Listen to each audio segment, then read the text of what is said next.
बड़ों को राम राम, छोटों को बहुत सारा प्यार। और आज है बच्चों का पहला दिन। तो बच्चे आएंगे लगभग 7:30 पौने 8 बजे का टाइम है।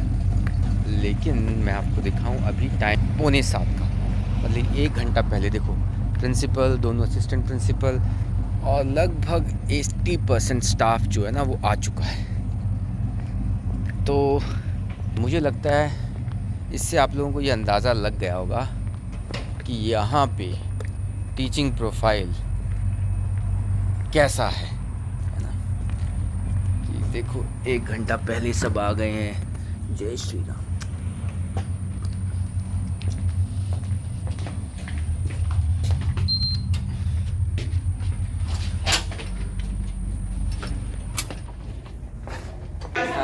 Good morning.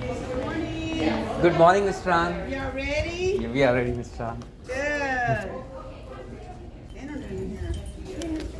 हे मिस, गुड मॉर्निंग।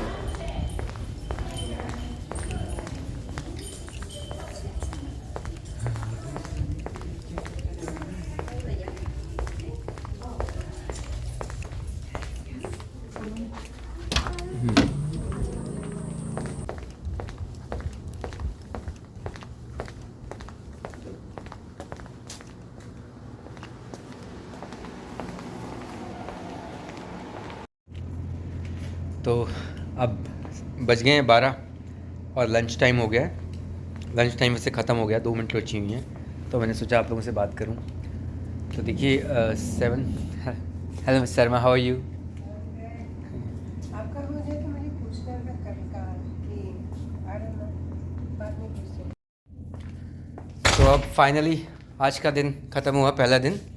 और आपको बताता हूँ, जिससे थोड़ा सा आपको फील देता हूँ कि कैसा यहाँ पे, किस तरह का प्रेशर रहता है यहाँ पे। देखो पहले दिन में मैं आपको दिखाता हूँ। देखो ये है शेड्यूल जो हमें फॉलो करना होता है। तो यहाँ पे 7:45 पे टीचर रिपोर्ट करेगा, 8 बजे बच्चों को पढ़ाना शुरू करेगा, ठीक है। और 8:05 से 8:50 तक वो इंस्ट्रक्शन देगा। और वो इंस्ट्रक्शन क्या दी जाएगी ये भी प्री प्लान्ड होता है। उसके बाद 8:50 पे मैथ ड्यूअल का मतलब होता है डेमोस्ट्रेशन ऑफ लर्निंग। जो यहाँ पढ़ाया गया था उसी पे बेस्ड 5 क्वेश्चन उन्होंने पहले बना रखे हैं, वो हम बच्चों को करने के लिए देंगे। और उसके बाद उसके रिज़ल्ट के बेस पे कुछ बच्चों को भेज दिया जाएगा एक दूसरी लोकेशन पे, जहाँ पे वो कुछ एडवांस क्वेश्चन करेंगे। और कुछ बच्चे टीचर के साथ ही रहेंगे, मेरे साथ रहेंगे, उनको मैं यही चीज़ दोबारा पढ़ाऊँगा अलग तरीके से। और ऐसे करके ये एक क्लास ख़त्म हो जाती है, ठीक है। 8 बजे स्टार्ट हुई थी, 9:30 बजे 1.5 घंटे की एक क्लास थी। वैसे ही फिर 9:30 बजे दूसरी क्लास स्टार्ट हुई है और 11 बजे ख़त्म हो गई। यही प्रोसेस बिल्कुल दोहराया जाएगा, है ना। ऐसे ये प्रोसेस 4 बार दोहराया जाएगा। तो आज 8:05 पे मेरी क्लास में इंस्पेक्शन के लिए कोई आया और वो रुका लगभग 15 मिनट, ठीक है। 15 मिनट में वो क्या करेगा ऑब्जर्वेशन, वो ये देखेगा कि क्या मैं जो एक्सपेक्टेड है वो करवा रहा हूँ या कुछ और करवा रहा हूँ। और दूसरा एक इंस्पेक्शन के लिए आया मेरी क्लास में 1:30 बजे आया। और उसने फिर यही 1:30 बजे आया तो वो यही ऑब्ज़र्व करेगा कि जो बाहर लिखा हुआ है क्या उसके अकॉर्डिंग चल रहा है, क्या उसी पेज से चल रही है क्लास। उसके बाद देखो ये ऑब्जेक्टिव लिखा हुआ है तो वो देखिएगा क्या यही पढ़ाया जा रहा है। और वो बच्चों के पेपर्स में जा कर के देखेगा क्या बच्चे यही कर रहे हैं, क्या उनको ये चीज़ें समझ में आ रही है। अभी जिस टाइम मैं आया हूँ उस टाइम क्लास जो है इस मुकाम पे है, क्या बच्चे इस मुकाम पे कंफर्टेबली पहुँचे हुए हैं। इस तरह से वो ऑब्ज़र्वेशन करेगा और अपनी एक रिपोर्ट बनाएगा। और फिर वो रिपोर्ट हेड ऑफिस भेजेगा। तो सोच के देखिए पहला दिन था और ऐसे काम हो रहा था। तो इस तरह से काम चलता है यहाँ पे। क्लास में आपके साथ शेयर नहीं कर पाया क्योंकि क्लास को थोड़ा मैंने आपको बताया था रिकॉर्ड करना पॉसिबल नहीं है, फिर भी देखेंगे अगर कभी मौका मिला तो। तो दोस्तों, आज के इस ब्लॉग की समाप्ति करूँगा शाम के वर्कआउट के बाद। और एक ख़ास बात आपको बतानी थी।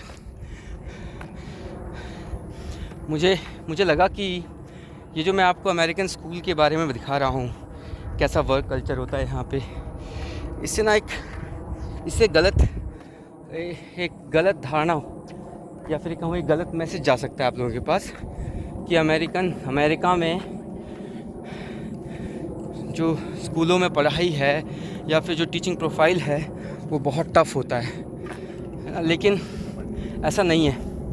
ये जो मैं आपको चीज़ें बता रहा हूँ, ये मैं आपको सिर्फ एक एजुकेशन डिस्ट्रिक्ट, सिर्फ एक डिस्ट्रिक्ट की बता रहा हूँ, ठीक है। जैसे अपने वहाँ पे बोर्ड होते हैं ना, Haryana board, CBSE board, ICSE board, UP board, वैसे यहाँ पे डिस्ट्रिक्ट होते हैं। तो जिस डिस्ट्रिक्ट में मैं काम करता हूँ उस डिस्ट्रिक्ट का नाम है ह्यूस्टन इंडिपेंडेंट स्कूल डिस्ट्रिक्ट।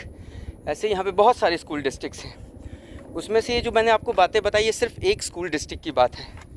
और सच्चाई ये है कि ये जिस स्कूल डिस्ट्रिक्ट की मैं बात बता रहा हूँ, सबसे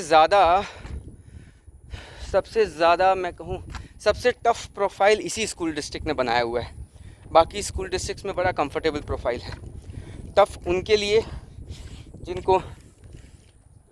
जिनके लिए पढ़ाना सिर्फ एक नौकरी है, उनके लिए वाकई में टफ़ है ये।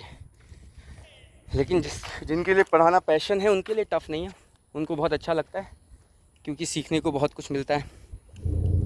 और ये टफ़ बनने का कारण क्या है?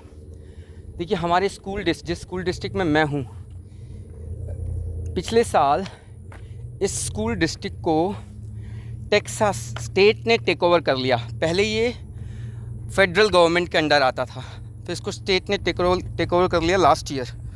और स्टेट ने टेक ओवर करने के बाद जो इस डिस्ट्रिक्ट का हेड था उसको चेंज कर दिया गया, और एक हेड है, ये मिलिट्री का कोई रिटायर्ड ऑफिसर है। और ये जिस तरह के कॉन्सेप्ट लेके आया है, ना तो पहले किसी एजुकेशनिस्ट ने सोचे थे, ना कहीं सुने थे ऐसे। तो ये इस तरह का स्ट्रक्चर लेके आया है। पता नहीं ये इतना कॉन्फिडेंट कैसे है इस चीज़ के ऊपर, लेकिन हाँ, इसने रिज़ल्ट भी निकाल के दिखाया है पहले साल, है ना। मैंने आपको बताया था कि हमारे स्कूल डिस्ट्रिक्ट का रिज़ल्ट बहुत अच्छा रहा। तो इसने जो भी इसकी अपनी स्ट्रेटजी है, अब इसको कोई रोकने वाला नहीं है। हालांकि पहले साल बहुत लोग इसके अगेंस्ट थे, टीचर्स इसके अगेंस्ट थे, और इस तरह के स्पेकुलेशन हो रहे थे कि शायद से इसको बीच सेशन पूरा होने से पहले इसको भगा दिया जाएगा। लेकिन ऐसा कुछ नहीं हुआ, ऐसा कुछ नहीं हुआ, है ना। जैसे मोदी जी को कोई हिला नहीं पा रहा है ना, वैसे इसको भी कोई हिला नहीं पाया। तो किसी ने सही कहा है, जिसकी नीयत में खोट नहीं है ना, उसके खिलाफ चाहे दुनिया खड़ी हो, उसको कोई नहीं हिला सकता, ठीक है। डरते वही है जिनकी नीयत में खोट होता है।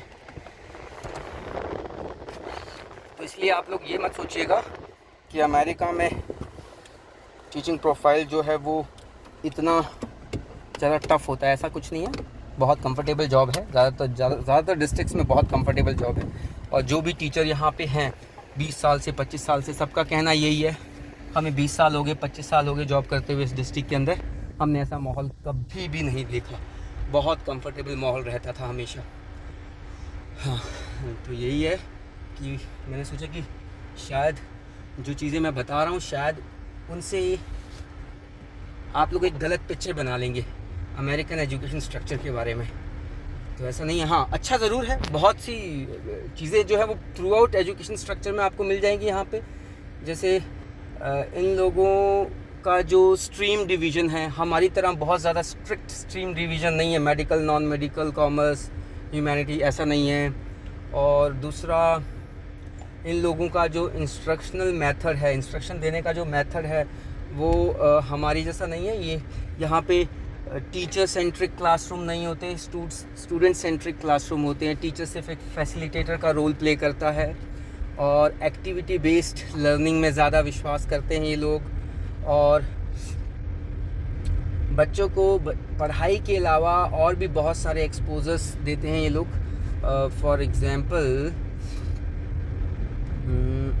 बहुत सारी एक्टिविटीज़ होती हैं, इंटर स्कूल कंपटीशन बहुत सारे होते हैं, स्पोर्ट्स का एक्सपोजर बहुत अच्छा मिलता है। तो ये सारी चीज़ें तो थ्रू आउट अमेरिका मिलेंगी, बहुत सारी अच्छी चीज़ें। हाँ, कुछ स्पेसिफिक चीज़ जैसे मैंने आज आपको दिखाया कि किस तरह से हमारे यहाँ पे इतना इंटेंस इंस्पेक्शन होता है और किस तरह से हमारी एक एक मिनट को इन्होंने स्क्रिप्ट किया हुआ है जो हमें एज इट इज़ डिलीवर करनी होती है। थोड़ा बहुत ही मॉडिफिकेशन कर सकते हैं, है ना। ये किसी भी मोमेंट पे हमारी क्लास में अगर इंस्पेक्शन के लिए आएंगे तो इन्हें पता है कि उस टाइम इस क्लास में ये सवाल बताया जा रहा होगा या फिर ये एग्जाम्पल इस तरह से बताया जा रहा होगा। मतलब कि हमें ऐसी स्क्रिप्ट प्रिपेयर करके दी जाती है जिसमें कौन सा एग्जाम्पल हमें देना है, किस तरह का डाउट बच्चों को आने वाला है, ये सब उन्होंने लिखा हुआ होता है। तो ये सिर्फ हमारे उसमें, अदरवाइज़ तो टीचर्स के पास बहुत फ्रीडम होता है। हमारे यहाँ पे टीचर्स के पास थोड़ा फ्रीडम कम है। तो अभी मैं जा रहा हूँ अभिमन्यु को लेने के लिए और दिखाऊंगा आज आपको, हो सका तो उसकी एकेडमी में क्या चल रहा था, अगर मैं पहुँच गया तब तक कुछ चल रहा होगा तो।